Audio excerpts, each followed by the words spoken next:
Apprendre le vin. Bonjour, mon nom est Béatrice Dominé et je suis l'œnologue de Divine.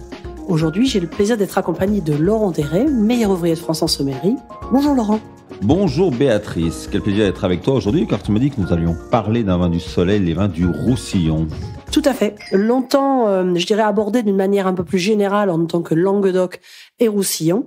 Là, je voudrais vraiment faire un focus un petit peu plus sur le Roussillon, donc cette partie un petit peu plus sud, puisque finalement, ça borde la mer Méditerranée jusqu'à la frontière espagnole. On appelle ça même la Catalogne du Nord, hein. On est en Catalogne. Nous sommes bien en pays catalan, la Catalogne riche au nord de l'Espagne. On connaît les appellations de Motzen, du Penedès, de Priorat. Et là, on monte juste un petit peu plus au nord, de l'autre côté de la frontière. Mais on est bien en pays catalan.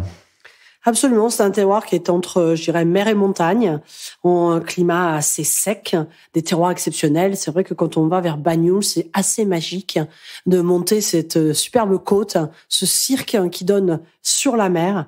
Et qui est vraiment magnifique. Là où les terres schisteuses se jettent, on est sur des schistes très impressionnants, des schistes noirs, cette terre un petit peu feuilletée, cette pierre feuilletée, où les vignes, on se demande même comment elles arrivent à se faufiler au milieu.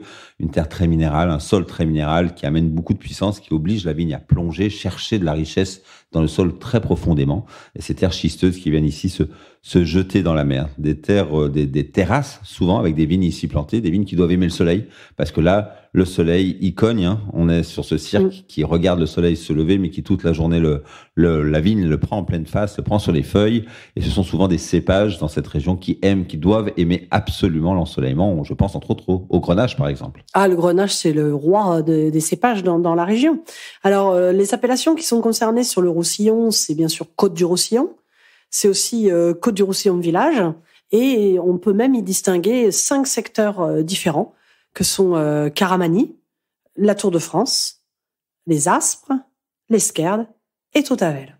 Voilà, effectivement. Donc ça, ce sont les villages, les dénominations villages, qui peuvent accompagner l'appellation Côte du Roussillon village. Et puis il y a d'autres appellations dans cette région du Roussillon. On pense évidemment à Collioure, à Maury, et puis aux différents autres que Maury, les vins doux naturels qu'on aime beaucoup, ces vins enrichis en alcool qui nous amènent à la fois des vins avec une sucrosité un petit peu marquée, un taux d'alcool maîtrisé autour d'une vingtaine de degrés grâce au stop de la fermentation par l'ajout d'alcool.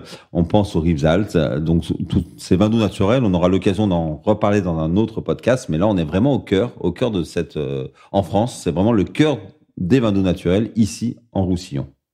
Oui, tout à fait. C'est vraiment, je dirais que 97% des vins doux naturels en France sont produits dans cette région-là. Donc, ça en fait vraiment un secteur, je dirais, privilégié.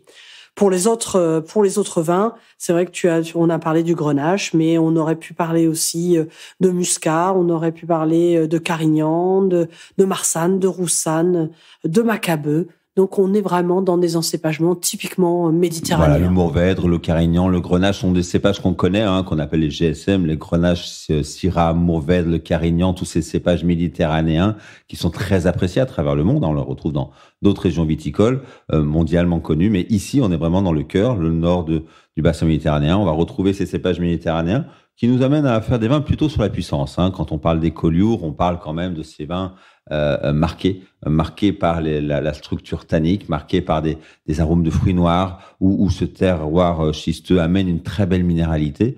On est sur des vins de caractère, des vins qui supportent tout à fait le vieillissement, des vins qui demandent des cuisines de tempérament et qui vont nous proposer toujours de très très belles expériences. Les vins blancs sont parfois cultivés avec un petit peu plus d'altitude parce que ça remonte vite. Tu parlais tout à l'heure de ces vignes qui étaient en coteaux, qui venaient se jeter dans la mer, mais on remonte un petit peu parfois. On a besoin de chercher un tout petit peu d'altitude pour aller chercher un peu plus de fraîcheur. Je pense au village de Calcé, par exemple, où on va venir volontairement planter un petit peu plus haut pour trouver des équilibres sur de belles acidités pour quelques beaux vins blancs également de la région. Donc effectivement, une région riche de surprises à aller découvrir, ce Roussillon qu'on oublie un petit peu parfois, il est dommage de le mélanger avec le Languedoc finalement. Tout à fait, il a sa spécificité. Et on a plaisir, nous, d'avoir dans la gamme le Côte du Roussillon des frères Parcé, domaine de la préceptorie, Et c'est vraiment une très très jolie expression en blanc sec. Alors que c'est vrai que habitué au vin doux naturel, on aura tendance à penser au vin sucré sur ces blancs-là. Et bien là, c'est une version en blanc sec. Donc une région absolument passionnante à découvrir et qui a ses propres caractéristiques. Donc n'hésitez pas à descendre dans cette belle région et puis de découvrir ces vins. Merci Béatrice. Merci Laurent, à bientôt. À bientôt.